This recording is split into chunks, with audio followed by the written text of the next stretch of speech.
Usia 12 tahun Jokowi waktu itu punya kehebatan apa seorang Jokowi bisa memasukkan ijazah?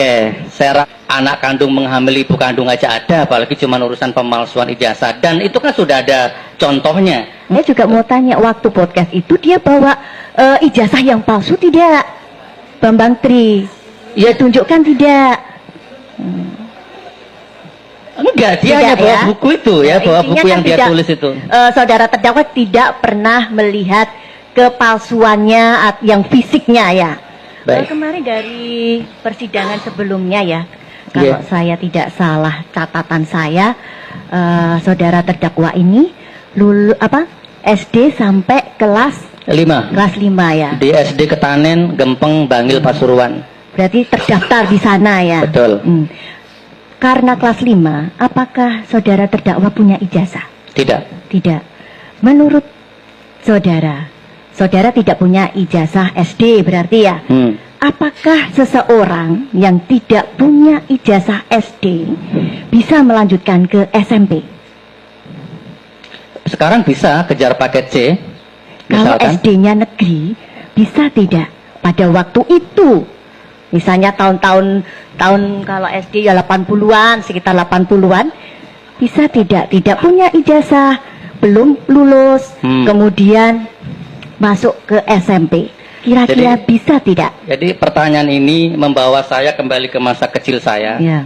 Jadi saya tidak bisa menjawab pertanyaan ini karena pada masa-masa itu saya sudah sibuk main debus, saya sudah sibuk bertarung dengan nasib, ya. Jadi saya tidak bisa menjawab pertanyaan ini.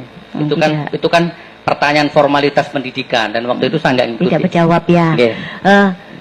Ini kan podcastnya yang menarik waktu itu, Bambang Tri kemudian diajak oleh saudara terdakwa di dalam channel saudara, kaitannya kan dengan ijazah Jokowi palsu.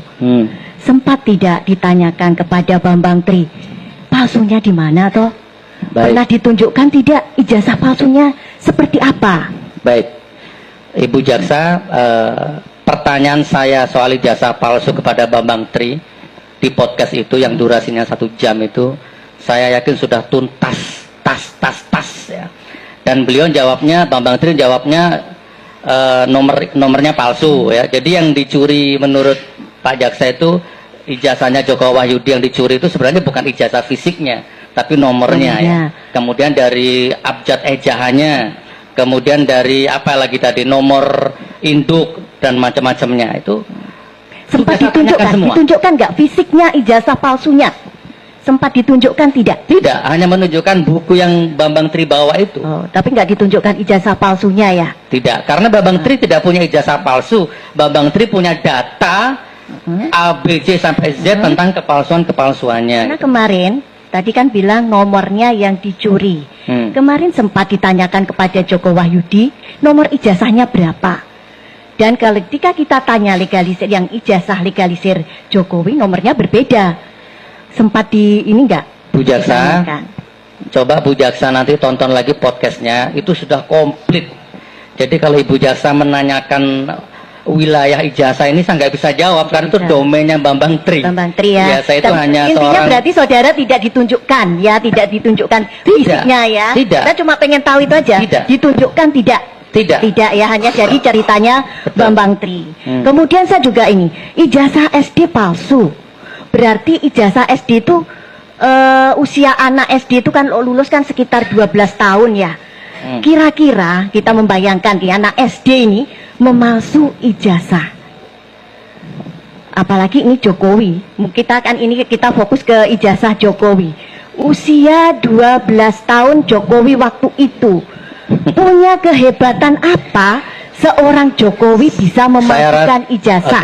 Saya rasa itu kalau memang terjadi pemalsuan ya, saya rasa bukan pada waktu itu, tapi waktu saat sekarang beliau menjabat jadi presiden, mencalonkan diri jadi presiden, dibutuhkan ijazah ini SMA minimal kan sederajat. Mungkin saat ini seandainya terjadi pemalsuan itu Ibu Jaksa ya. Jadi bukan waktu SD menurut persepsi saudara. Betul. Nah tadi makanya ini kan saya tanya, kalau orang nggak punya nggak lulus SD apa bisa masuk SMP? Apalagi SMP 1, Oke. SMP favorit setahu saya dari dulu. Jadi gini aja Ibu Jaksa, saya ringkas pertanyaannya Ibu Jaksa sebagai dengan sudut pandang saya. Kan bacaan kita berbeda ya. Jadi menurut saya di dunia ini apa sih yang tidak bisa terjadi? Ya kan? Anak kandung menghamili ibu kandung aja ada, apalagi cuma urusan pemalsuan ijazah. Dan itu kan sudah ada contohnya. Misalkan wali kota siapa JR Masaringgi atau mana itu ya. Dia waktu wali kota lulus 2 periode, begitu nyalon gubernur baru ketahuan kalau ijazahnya palsu kan. Ada Ini juga karena kan Komar. ijazahnya yang palsu nggak hanya SMA, dari perurutan loh, dari SD, SMP, SMA, berarti Bu anak Jaksa, SD.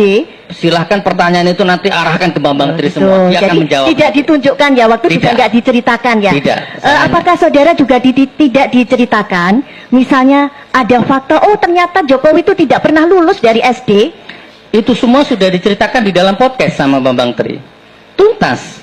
Kalau saya baca kan cuma oh ijazahnya palsu, tapi apakah di luar podcast pernah tidak disampaikan kalau oh ternyata Jokowi itu tidak pernah SD, tidak pernah bersekolah di SD, tidak pernah bersekolah di SMP, tidak pernah mengenyam pendidikan SMA, pernah tidak fakta itu disampaikan? Bambang Tri pernah ngomong sama saya gini. Jadi gini Bu Jaksa ya.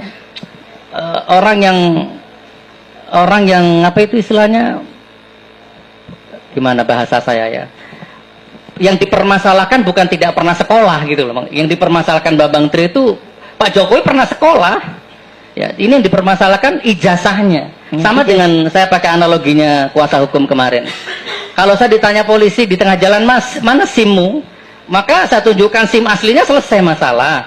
Tapi kan saya berbelit-belit. Saya datangkan teman-teman saya waktu ngurus SIM bareng-bareng, kan nggak menyelesaikan masalah.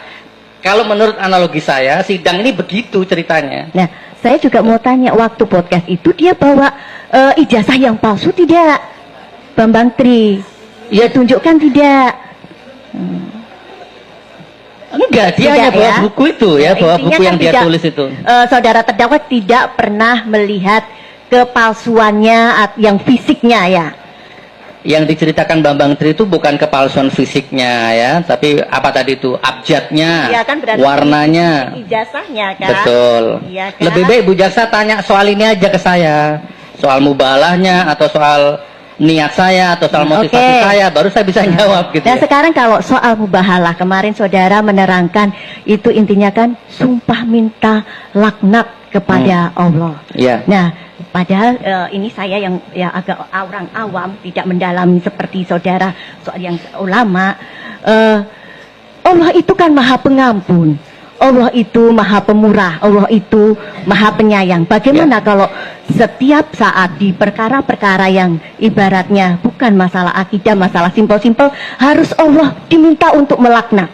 Bagaimana pendapat saudara terdakwa? Seandainya Bambang Tri itu bohong, maka dia akan dilaknat sesuai dengan mintanya. Tapi seandainya Bambang Tri bertaubat minta ampun, Allah maha pengampun. Sebesar apapun dosa di dunia ini, bunuh 1000 orang aja masih diampuni sama Allah ya. Kecuali satu dosa yang tidak bisa diampuni, itu meninggalkan sholat. Jadi sebesar apapun dosa kita, Allah maha pengampun. Iya. Karena kesannya kalau mubahalah minta laknat, seolah-olah Allah itu maha melaknat, padahal Allah itu tidak maha melaknat. Allah maha melaknat. Allah maha segala-galanya. Sebentar, sebentar. Pengunjung tenang Allah dulu, itu tenang. maha suka-suka dia. Pengunjung tenang dulu, pengunjung tenang ya. Oke. Maha Ya. kasih sayang, maha roman, maha suka-suka gue ya. Dan Allah maha murka ya. Allah maha melaknat juga, suka-suka Allah. Tapi kan Allah juga maha pengampun, itu disampaikan yang sering ditampilkan di dalam podcast itu kan seolah-olah ini kok Allah itu maha suka kita minta Allah melaknat, kenapa tidak Allah maha pengampun? Ini yang ditonjolkan. Kan yang dilaknat Bambang Tri, bukan Gitu siapa-siapa ya. Nggak melaknat orang, melaknat Bambang Tri. Kemudian untuk melanjutkan tadi ada Baik. rekan saya menanyakan soal mubahalah. Adakah dalil atau mungkin ini pernah selain saudara yang pakai konsep mubahalah yang seperti di podcast, adakah yang lain, ulama yang lain yang pakai konsep mubahalah seperti saudara? Setahu saya belum ada, tapi ada sumpah pocong. Makanya mubahalah ini beda daerah, beda kultur, beda kearifan lokal, orang juga punya ijtihad. Pada prinsipnya sama, mubahalah, ada Al-Quran tapi pakai sumpah pocong.